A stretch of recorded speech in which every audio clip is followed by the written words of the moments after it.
Hello and welcome to Don't Bury the Lead. We watch WWE SmackDown every Friday night and give a recap after the bell. But we're doing something a little different tonight. We're going to be talking about the two big non WWE pay per views that happened this past weekend: AEW's All In from Wembley Stadium and NWA 75.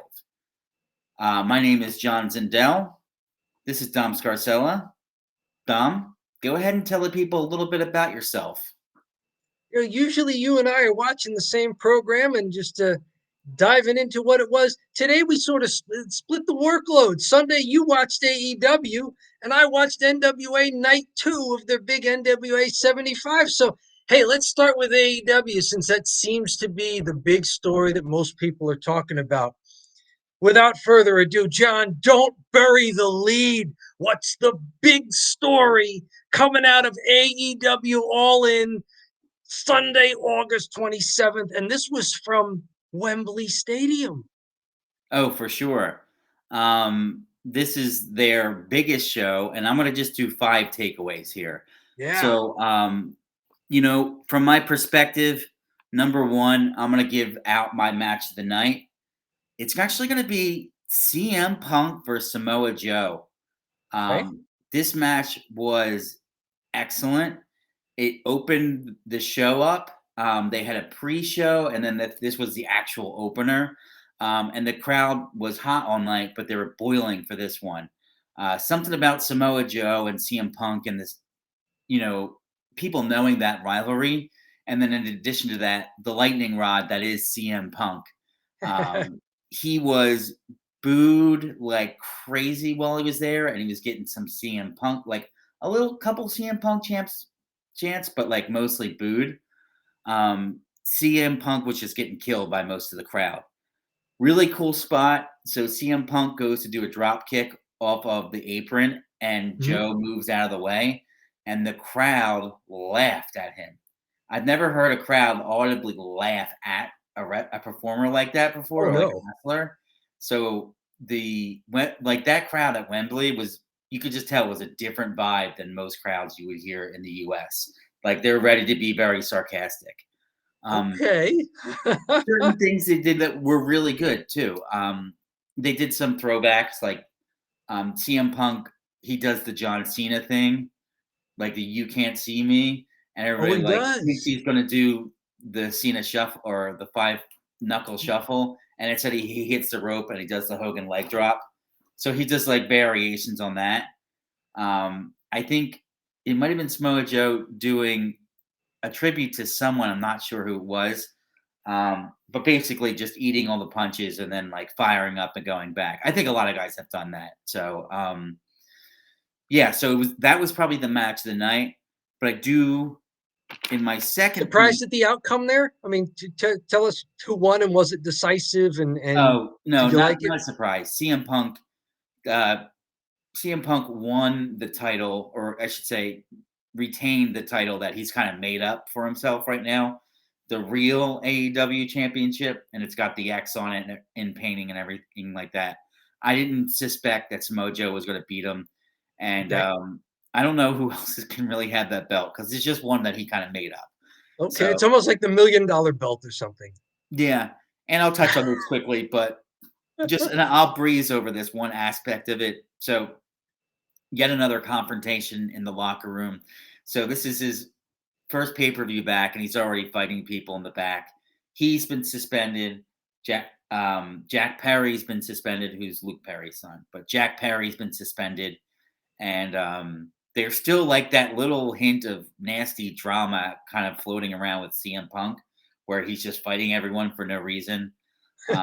So we talked about it before, and we are like, this guy's crazy. And I just reused a short we created before because I was just like, we already talked about how crazy it is. Whatever, just change the title. Anyways, just want to keep it moving here. So, two, like my second point here is the show didn't have any classic matches where you're like a Dave Meltzer 5 stars. Okay. Like there was no 5-star match. Having said that, though, there weren't any clunkers. everything was solid. If you're going to be a star guy, everything was 3 to 4 stars throughout the Okay. course of the show. Just really good wrestling, top to bottom, no weak points. Even the bathroom matches that look like they would be bathroom breaks, they really perform well. So yeah, so very solid show. Like not American classics, but solid. How long did they run and about time-wise? This Boy, was supposed to be a huge pay-per-view. This wasn't just a normal pay-per-view for them, right? This they was went. a record-setting ticket sales, paying customers for all of wrestling, right? So they went either um as you would have hoped or longer. They're all of like the multi-man tag matches. They always feel like they go way too long. So Okay. it was not. I mean, I think I started watching at 1 p.m. Eastern was when we went live, and it probably ended around like 5 or 5:30, which is Okay. like 4.5 hours. 5 hours. I think 4 to 5 hours. The whole thing took. So It it was was worth it long. as a fan, though. You got a lot of wrestling, and it was better than average from what you're saying. Yeah, I liked it, and maybe this really is one of my points I'll bring up here. But the time being on the East Coast and watching a show at 1 p.m., it's not that big of a deal if it goes to 5:36, because I'm like, all right, I'm still awake. When we watch some of these WWE shows, or most of the shows that are long, it goes into midnight, 12:30, 1 a.m., and we got to talk about it afterwards. It can be Right? brutal. Yeah. So it can be really tough. So Afternoon sporting event. It's an afternoon NFL game or college football game or baseball game. exactly. Great way to spend the Sunday afternoon here on the East Coast while they're performing over in London across the pond. Right. Um, so another point here, this is gonna be my third point. It felt as big as WrestleMania with the Wow. size of the crowd and a ton and all the like when they just make the pan like most of WrestleMania is like they make the pan to the crowd and you're like, wow, there's a ton of people here in this Mhm. huge stadium. It had that WrestleMania feel. And a lot of the shows AEW runs, they have hot crowds, but they're small. They're 10,000 sometimes, 11,000, 13,000. But to see them have like the most fans ever at a live, and that's no bull. Like it's the most it was the biggest show ever at like 82 or 83,000 people. It was wild. Hmm. Yeah. So, um, two more points here. So, number 4, Stadium Stampede. That was better than usual.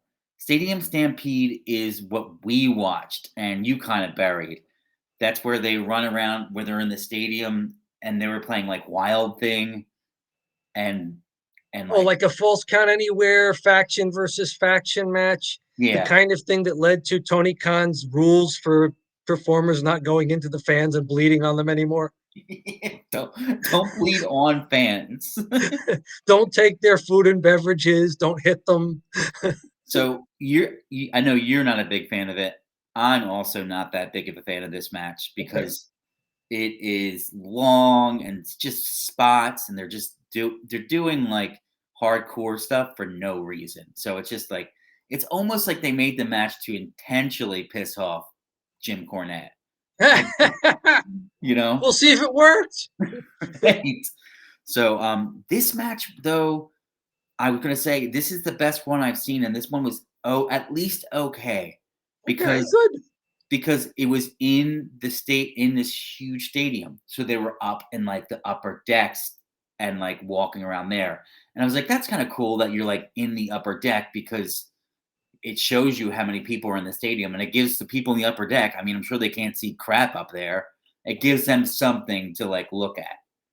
That's an interesting point, right? They bring it to the people in the Bob Euchre cheap seats. Oh yeah, and the nosebleeds up there. I mean, they're probably just watching it on the big screen that they can see. They could probably barely see Yeah. the wrestlers. Wow. Okay. And then my final point. This is going to be. I'm going to end on a little crappy note here, but the commentators and the false finishes, they got to stop. So basically, they say anytime it's going to be a false finish, they say, "Oh no, he's pinned, like he's pinned, and this one's over, and no. So they, but then like when they actually are pinned, they don't say, "Oh, this one's over." So you know that when they say, "Oh, this one's over," that means false finish, and they telegraphed it every false finish. I think it was Excalibur, who I'm not too high on, but Excalibur, he was just destroying the finishes. And I wish they wouldn't do that. And that's just a little nitpick of the show. Outside of that, really good. Uh, Dom, before I hop off here, any questions about All In? No, we had a wonderful video that I don't know if you wanted to mention. We had a great video you found on Twitter and got permission to share to our YouTube channel about MJF addressing sort of the elephant in the room that you mentioned during your first takeaway, which was CM Punk and Jack Perry in an altercation there. What do you make of that? How big a deal is that? Does it cast a shadow over the pay-per-view? Unfortunately, it does a little bit, because you're hoping CM Punk comes around and he just stops acting like this. But at this point, I don't know what Tony Khan wants out of him. I don't know how he's helping anybody on the roster, how he's helping ratings. The ratings on Collision aren't necessarily that great. The wrestling's really good, and he's a part of that. But he just seems like he's out of his mind, and it's probably time for him to move on. What was it his fault mostly, or was it enough of his fault as a veteran that you think the suspension was warranted? He's just started so much crap. The second he came back, he's talking about Hangman, Adam Page, and he's shooting on him, and he's not even in a program. And then, Jack Perry and him get into a confrontation after he says something during his match about like using real glass. And it's just like the guy, trouble just follows the guy. So, it's always him and somebody else. And then some people are like defending him. And it's like, no, it's always him. You don't have John Moxley doing that. You don't have Daniel Bryanson back there doing that. It's always him. So yeah, that's my hot take here. So Okay. we can move on to you. NWA 75. NWA 75. This you mentioned All In feeling like WrestleMania. NWA 75 was set up in a way like WrestleMania. It's a 2-night event. I was not able to watch night one, but I did watch night two, which was on Sunday. And something about the NWA 75. It's NWA 75 because it's the 75th anniversary of the alliance forming. It takes place in a theater. So we go from the biggest crowd ever in wrestling, paying crowd ever of 80 something thousand in Wembley Stadium. They're in a theater in St. Louis, Missouri. It's a smaller crowd. A lot of the wrestlers, most of them, I believe, work both nights. Whoa. So you have two matches. So by the time you get around to Sunday, you're watching somebody that probably had a match the night before. And so it really is old timey back when the biggest pro wrestling stars work 300 days a year. They work 6 days a week. Mm-hmm. You work a night after night after night, and you're expected to put on a good show. I'm going to go biggest story, match of the night, and then most fun match Mm-hmm. for me, at least. Biggest story is the NWA World's Heavyweight Championship. EC3 beats Tyrus. Ah. Um, Tyrus is now retired. It Oh. was a run for him. It's he's 50 years old. He's got two kids they're not babies, but they're growing up. It's better that they have their dad around. He's a talented guy. He's got other things to do. He's written a book. He appears on other television programs. He used to be in music. He's involved in acting, and also as a big man, like in AEW, there were some older stars like Sting and Chris Jericho who wrestled. Mm-hmm. Tyrus is 50, but he's like close to 400 pounds. That's different. Like Yeah. just to move that kind of mass around a ring and to make it look energetic enough and believable. He really works in there. So Mm-hmm. EC3 beats him. If you remember Derek Bateman or Mike Hunter from NXT and WWE, that's him. Ethan Carter III. And of course, if you remember, what was his name? Brodus Clay or the Funkasaurus. That's Tyrus, big man Tyrus. They wrestle a bull rope match because Tyrus's hero was Dusty Rhodes. So it's a Okay. Dusty Rhodes bull rope match to go out. So it's like no disqualification. They're each tied at the ring with this big bull rope, and there's a cowbell in the middle of it. Um, EC3 wins the match using the bull rope as part of it. He puts on some sort of screen share there, which is I think I'm putting a screen share on now. You can see the picture there. EC3, he's got a crossface on him and he's using the bull rope, and eventually Tyrus taps out to it. So they involve the bull rope several times during the match, and it played a role in the finish. Mm-hmm. And Tyrus taps to him. There was no screwy finish here. Like, Tyrus legitimately put over the new champ, which Yeah. I think was cool. He gave an interview the next day or day after. This comes to us from Slam Wrestling, where he gives a big interview about what he's going to do now that he's out of wrestling and he's got other stuff to do. Here's a big shot from the entrance there. Um, it's a huge belt. He really gives it some gravitas. There's my word. This is after the match where he's lost. A lot of other wrestlers come out and really pay tribute to him. EC3 comes back with his belt and hands it to him. They've got a new belt made for EC3.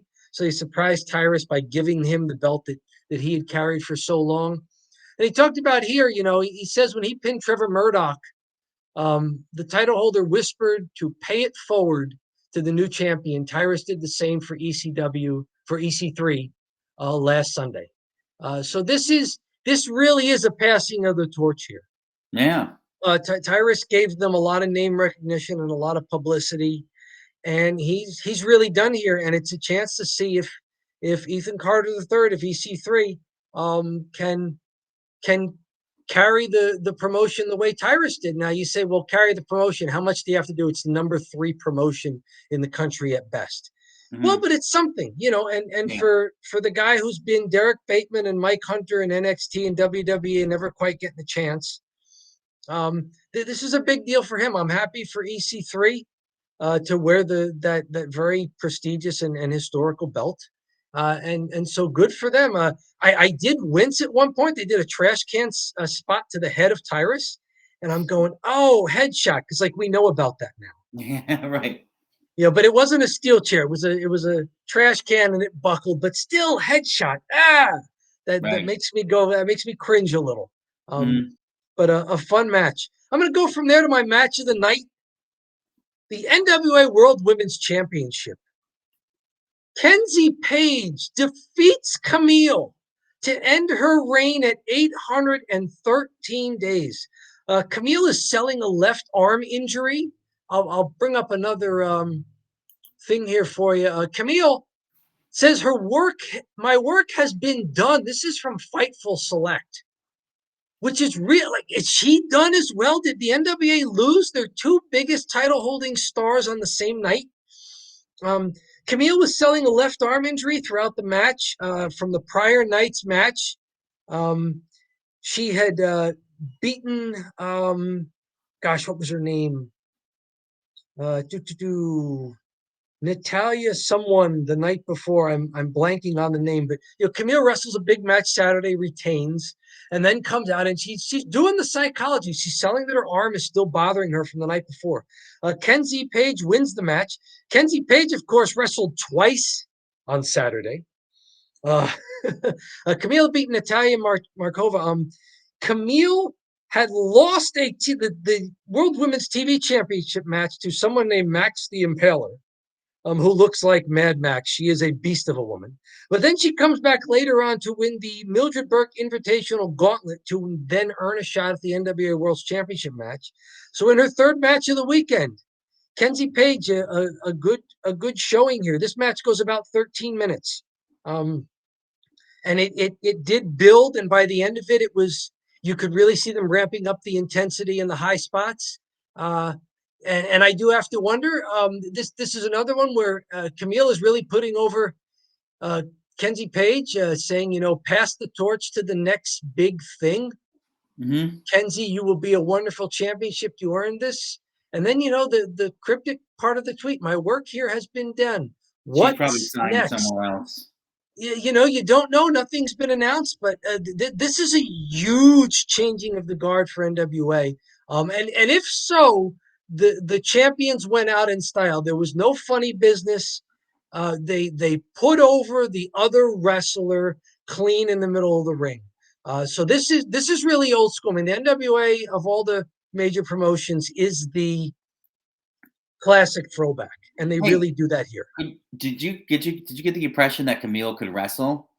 Was she good in there, or? Yes, she's a lot newer than other stars. Like she only had about a dozen matches under her belt before she got the title. Oh So wow. she's really like most of her wrestling has been done as champion. And Billy Corgan has brought this up in interviews that she really had to grow into the role as it was almost Goldberg like, if you remember WCW, where this guy caught fire, they put belts on him, and he was still green. Yeah. Like I got the impression that she was so green, but by the time she had this match here to drop the belt, she looked like she could wrestle really with anybody in any major promotion. So I would not be surprised if she pops up somewhere else. She's married to Tom Latimer, who's also an NWA wrestler. So She has the look for sure, so I'm not too surprised that she's leaving or that she could leave the NWA. And usually with somebody they have the look and the charisma, and they can't wrestle yet, they say throw them in the deep end, give them the belt, and see what happens. They did that with the Goldberg. They did that with Jade Cargill with AEW. So AEW did that as well. Okay. yeah, Yeah, Camille is 5'10" and a legitimate college athlete. Big deal. So that's my screen sharing for the day. My most fun match of the night though was Kerry Morton versus Matt Cardona. Do you remember Zack Ryder from yeah, WWE? That is yeah. Matt Cardona, former NWA champ, who had to drop the belt because he was injured, and he Mm. hasn't gotten it back. He's been wrestling kind of heelish. I say this is my most fun, impressive match for me because Kerry Morton, young guy, son of Ricky Morton of the Rock and Roll Express, he and Robert Gibson. Oh wow. Um, Kerry Morton, though, great talker on the mic, great heel. I wrote down that he's top shelf on the mic with his mannerisms, the arrogant heel psychology. And Matt Cardona, I think, was supposed to be heel coming into this match, but Kerry Morton was so good as the heel on the mic being introduced first that people wind up cheering for Matt Cardona in this match. So Kerry Morton, what a great job. Matt Cardona wins this one. Wait, no, I'm sorry. Matt Cardona looks like he's winning it, but uh, Kerry Morton does get sort of let's see, he does gets kind of a roll up on him at the end there. It is, but Kerry was sort of working from underneath a lot of the match. I do like um, his future. He's a young guy. Matt Cardona is an impressive veteran, but Kerry Morton's a young guy. I was impressed by this. It was just a lot of fun to watch, and not knowing really either one of them, Hmm. just a ton of fun to see the ring psychology and the mannerisms and the personality. Like these guys had enough personality where even if you didn't know who they were, you would learn like that. Like the learning curve was real steep and easy watching the match. If you want to play a little, do you remember? Do you remember Trevor Murdoch from the tag team of Cade and Murdoch in the WWE? Who? Trevor Murdoch from the Cade and Murdoch. Okay, do you remember Mike Knox from the WWE? No. Trevor Murdoch and Mike Knox were a tag team. They lost to Blunt Force Trauma in the NWA World Tag Team Championship match. Blunt Force Trauma is LA Knight's finishing move. Yeah, Here in the they kinda NWA, it's a sound tag familiar. team of Damage and Carnage who wrestle in a mask. Their manager is Aaron Stevens. Do you remember Damian Sandow from the Mm, WWE? I watched yes. a random Raw several years ago. He was doing his Ms. Dow gimmick where he was the Mrs. Stunt Double. I remember seeing that and thinking it was pure genius. Aaron Yeah. Stevens is now a manager. He is so talented.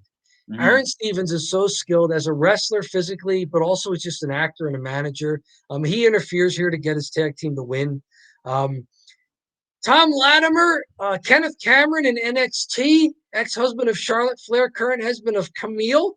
He beats Chris Adonis for the NWA World Television Championship. Do you remember the masterpiece Chris Masters from the WWE? Long time ago. No. That is Chris Adonis, still working, still looks very formidable with the physique. He loses a tough match to another guy with a big physique here. Do you remember Vampiro from WCW? Yes. Okay, he manages La Rebellion, who defeats the brothers of Funstruction, who are two clowns. I'm not kidding you. They're dressed in full clown getup. They can work though. They're a lot of fun to watch. Their manager is Violent J of the Insane Clown Posse. Do you remember the Oh, ICP? I do remember them. Come on There now. was some throwback from there. NWA World's Women Tag Teams Champion. I'm sorry, go ahead. Some really old, obscure WWF people. I mean, really obscure. Yeah, there's a lot of people still working and they still look pretty good in there. So it's glad that they can still work and get on TV. Do you remember, by chance, she only had a cup of coffee with AEW, Maddie Rinkowski, a women wrestler? No, I don't know who that is. NWA World's Women Tag Team Champions with Missa Kate. Pretty Empowered takes it from them. That's Ella Envy and Kylie Page. They have an alliance with Kenzie Page, the new Women's World Championship on the singles side. Do you remember Steve Corino from ECW? The name sounds familiar. His son Colby Corino is the NWA World Junior Heavyweight Championship. He defeated Jack Cartwheel, who the name says it all. He does lots of cartwheels. His offense and his defense often involves doing a cartwheel, which mesmerizes his opponent, who can't possibly counter a man doing a cartwheel. Oh man, that's Yeah, crazy. this was something else. I'll leave it at that. Do you remember Father James Mitchell, who briefly managed Abyss and Impact? And perhaps Ruthie J, a women's wrestler who was briefly in AEW. I do not. Max the Impaler, new World Women's Television Championship with Father James Mitchell retains against Ruthie J. And one more that I wanted to mention. Thrill Billy Silas Mason. The name says it all. He's this big old hillbilly hoss, but he's an impressive younger wrestler. He's the NWA National Heavyweight Championship. He beats Jordan Clearwater to retain there. He won the title Saturday and then wrestled again on Sunday. He looks like he's a young star. If he winds up popping up in AEW or WWE, I would not be surprised. So a lot of fun trip down memory lane with the NWA, but also seeing new people getting a chance to perform. It was a fun show for me. Yeah, it feels a little bit like developmental, like a good developmental for either AEW or WWE. Like you can see Yes. some guys down there and then poach them. Maybe something like what Ring of Honor did before, but a little bit more. It seems like it has a bit more tradition than Ring of Honor Mm-hmm. and a different style. But yeah, that's what I would say. Yeah, it's pretty hard hitting. Not a lot of, and a lot of their matches, like they let them go one on one, like they let them have clean finishes. Mm. And the wrestling does really take center stage there. There's not a lot of bells and whistles. They don't have the pyro. They don't have that kind of production budget. There's no holograms of Roman Reigns appearing on screen. There are no, overproduced carrying Cross and Scarlet vignettes every time they come out. It gives you the smaller arena theater feel to it, but then you remember, oh, I'm watching some pretty good wrestling. No, yeah, for sure. I mean, that stuff's good too. We don't. Hey, sometimes we don't like the entrances. We're like, oh, can we move on here? So I Yeah, might there not was no like 5 minute entrance and a commercial break. this. Right. You could skip that. Yeah. Cool. Anything else from NWA 75? No, it looks like there's a lot of changing of the guard, like I mentioned. I don't get a chance to watch NWA a lot, but I do keep tabs on reading some articles and coverage of them. And this is the first time I've watched one of their pay-per-views. I have to say it was a fun show. Perfect. I Hey, enjoyed it. Tom, thanks so much for joining. Really appreciate it. We each enjoyed our respective shows, right? We're glad we did this. We usually watch WWE, but this was a good change of pace from that, right? Yeah, for sure. I'm glad we got to talk about both of them and learn a little bit more. So just to What let do you you know, guys think watching us now? Do you watch AEW? Do you watch NWA? Do you watch Ring of Honor or Impact or New Japan? Do you watch other things? And is the style different enough from WWE? Do you like the variety? Do you not like the variety? What do you think of John and I and our impression of the respective shows that we watched? Give us your feedback. This is fun for us to hear from other folks. Yep, for sure. And we'll tell you what, we'll be back here. We're skipping Friday because Saturday is a WWE pay per view called Payback. So we'll be Payback. back here Saturday night, and we will be doing a recap show after the bell of Payback. So, And our Dom, normal cheap heat, which we got to get together. that's true. We Everybody loves cheap heat, that's it's keeping the lights on at this place here. right? Don't bury the lead, but give me some cheap heat too. Give me Come that on. heat, baby. All right, cool. All right, Dom, thanks so much for your time. Appreciate it. And thanks to those out there watching. Appreciate it. And have a great rest of your evening.